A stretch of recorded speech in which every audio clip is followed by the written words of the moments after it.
Hello, last week I said it was Felicity Crafts summer and this week it is summer. We're going to do a slightly different video this week because I'm going to show you how to use a die cutting machine and give you a few ideas about what we're going to do. I do not work for this company. I'm not saying this particular one, this is just an idea that I've got. So the one I have got is called a Sizzix Big Shot. You have to use the handle, you can get electrical ones. Sometimes it can be hard work using the handle, so if that's an issue for you, you might want to get another one. I'm just going to tell you the one I've got. You don't need hundreds of dies. Dies can be quite expensive, and dies are this. Okay, so if you're thinking, what's a die? So you can get these fairly easily in places like the Works with all kinds of different things. So there's some of those, you don't need hundreds of them. You know, you can go with that. You can also get these ones, and this came with the machine, which are bigger, like this. These ones cut better, but they're also more expensive, and if you're not going to use it hundreds of times, you might not want to do that. Now, I have taken this into school and I've made the gag. I say to the children, be very careful because it's a cutting machine and you wouldn't want to get your hand, But in fact, it doesn't do that at all. I'm just joking. It's just a pressure, it's a roller. I've also used this for lino printing, like my t-shirt today. When you're going through, it's just a roller. There's no cutting blade underneath there, so it's just pressure. These are also, they're metal and they have the sharp bit that cuts into it, but it's not sharp. You can do this. It's not going to cut you in any way, shape or form, so it makes it nice and safe. There may be more of a blade in there, but it's safely hidden, you know, so it's fine. It doesn't cut you at all when you're doing that. So you're basically cutting out shapes, you know, that's what you're going to be doing. So you can be cutting out shapes like this. And you could just use them in the simplest form for something like the wreath that we have here. So that's a set where you have like 3 different flowers and they've all come together in different sizes, and then you've just cut them and stuck them around in a wreath like that. And that would be the simplest thing that you could do with them. It saves you, because that's a lot of cutting. There's no reason why you can't do that with scissors. You create one template out of card and then carefully cut it out. It just saves time, that's all. Now, as usual with these things, at the moment, it didn't come with hardly any instructions. And one of the things that freaked me out the first time I used it was that these plastic things that look pristine when you get them get totally cut up. And the first time I used it, I thought, oh no, I've broken it. No, they are supposed to get cut like that. You will also see that this one has got completely bent as well and is still usable at the moment. They do look like that, don't panic. So I'm going to get one of my plastic ones and put it underneath, and then I'm going to get my big cutting one and put that on top, and then I'm going to get some paper. Now you can cut through several pieces at once, which is why it's good. Sorry. I apologise for that coughing there. So we've got several bits of paper here. I'm just going to get a couple off, and I've chosen coloured paper, but you could do anything that you want, and the A5 paper fits in, but you can do it in any way. So we're then going to put the other plate on top and turn. Now while you're turning it, you should feel a little bit of tension. If it feels like it's squeezing through really easily, then you haven't got quite enough stuff, and I'll just talk about that in a minute.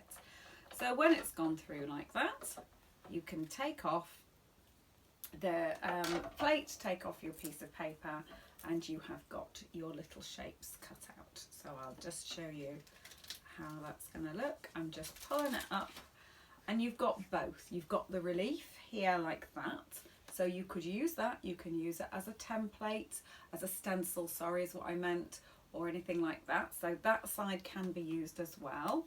And then you have got your shapes like this.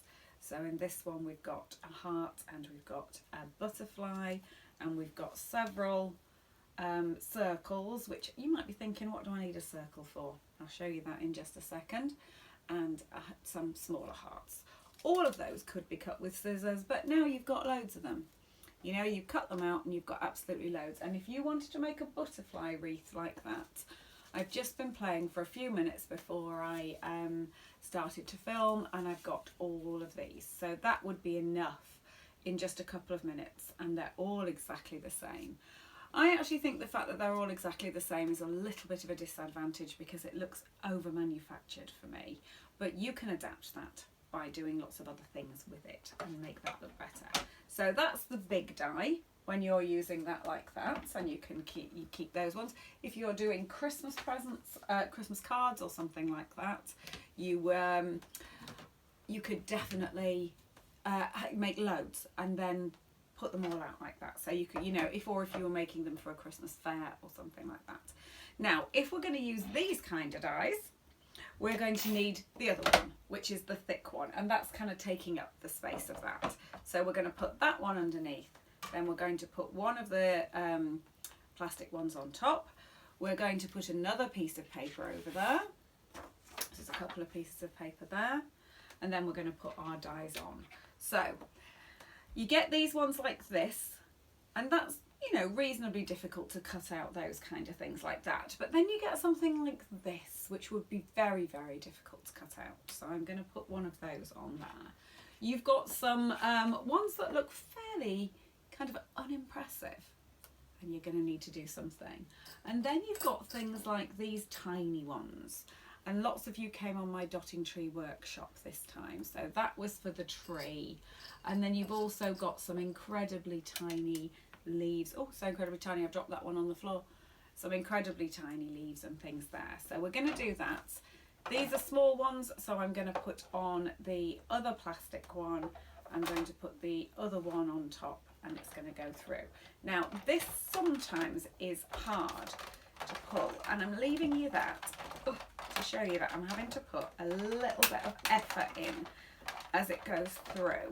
And that is, so if it's not your thing and you want to, if you have weak hands or wrists and you wanted to have one of those ones that goes through a bit more easily, you've got the cuts, you've got the other kind of die cuts, and you've also got you can use an electric one, so that could be a big difference if you do have a problem with your hands. That could definitely help you. So what we've got when we've got the butterfly is it'll come out like that, and then you're going to have to push it out. Now when you push it out, it ends up with some of the bits stuck in. That's when you get your dotting tool, which has another use. And what you can do is just use your dotting tool to poke out all of the little bits in between, so that you end up with the butterfly with all the bits. Now it does take a while, and sometimes when you see that paper cutting technique where you've done it with a craft knife, you realise how this looks like an easier version, but actually it takes quite a bit of time to poke those out like that, so that you can see you are actually still, doing something creative. You've got your flowers, and you've got your simpler cats, and you've got your tree. All of those were cut out like that, and all those tiny little things that you've got. And remember, you've got this side as well. So you've got when I pull out that tree, you're going to have the other part of the tree on there as well, and the tiny little leaves there that are going to need poking out and keeping on there. So I'm just going to put the actual cutting machine down out of shot for a moment so that I can show you. When we've done our cutting, we're then going to have to decide what to do with all of these things. So as I say, one of the things that you can do is follow our technique of how to make a wreath that we've done a couple of times already, and then just stick them together, layering them up.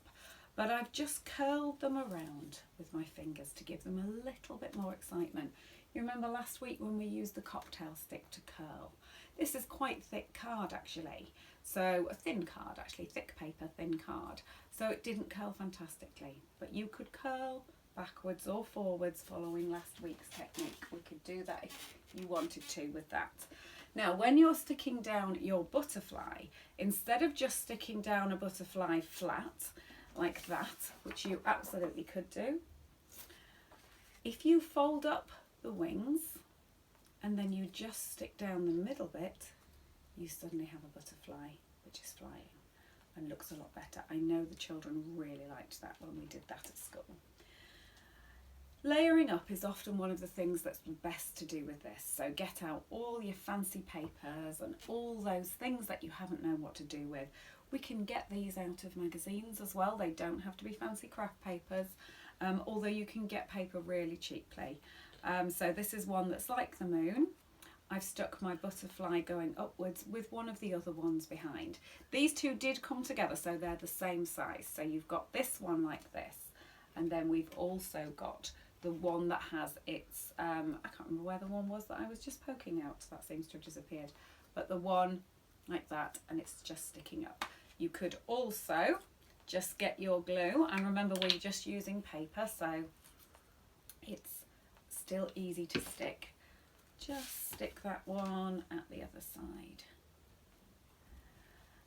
so that that sticks up as well, and that creates a much more interesting looking card than just slapping something down which has been manufacturedly cut out, just by folding it up. The other thing we can do with our butterflies is get out our dotting tool, and if you don't know what I'm talking about, you need to come to some of my other classes, the live classes, because we've got out our fantastic paints and our dotting tool, and then we have painted. Butterflies are symmetrical, of course, but in this case it's the painting that's the important thing rather than the background. So the fact that I could quickly cut out my butterfly using the cutting machine has really helped, and if you were making loads of these, that would look really, really nice with the painting on there as well. And that's the same thing you can do with the hearts. So I've done lots and lots of dotting things here by using the hearts and just going around, keeping it in that idea of the mandala. We've done lots and lots of different things like that.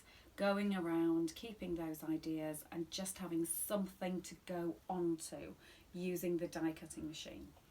You don't have to just use paper or card, because this is felt.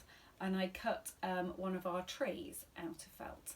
And that was the dotting tree that we made this week. So you can then add all kinds of leaves and hearts and things like that. If you want to look at loads and loads of pictures on all my other social media, there are lots of ideas of things for us to do like that. So layering up is one of the good things. So you might think something like that looks a bit boring, which it does. So then I've gone and painted it much more excitingly. And then we're going to put it on, but we're not going to put it on really flat. The glue just goes in the middle, and we're going to fold up all of the petals. So again, very similar to the butterfly, you are just going to get this much more exciting look because it's 3D like that, sticking up. So it just gives you a more exciting version, and you can layer and layer and layer and layer and keep going up. You can keep simple little things like that and make them look really exciting by adding your dots and by just moving things around a little bit. Okay, curling them up, curling them backwards, all of those things work. When I say about layering, really one of the things, you can be really, really simple with this. Hearts can become flowers, which is what we've done there. So instead of just having a load of hearts and thinking, what am I going to do with those? I've stuck the hearts point end inwards, little thing on the top, you've got yourself a card. Certainly if you're doing lots of cards or you need a card quickly, they're really, really good. Slightly different technique is to pull them away a little bit, mix them up with a bit of dotting like that. Those are really nice simple cards that you can do. But one of the advantages is things that would be quite difficult to cut out. So a branch, a teeny little bird and some tiny little leaves, and the paper that matches in the background. They all came from different things actually, I've just put them together like that. That sort of layering up has created a much more interesting look. You can combine it with some of the other things that we've done. So very soon our next dotting technique painting class is going to be about making these wreaths, and we can definitely put a little bird on the inside like that. Of course you can keep it super simple because I love cats. This cat hasn't got any eyes yet. I'm going to give him some with the dotting technique there. But you can also just get felt tip pen out. I've made a tiny little Peggy here who's outside enjoying the sunshine, and that could go on with a heart and some cats. So whether or not you're going to go for the whole, I've got hundreds on them and I'm going to make a wreath like that, all folding upwards, you know, and sticking up and looking brilliant.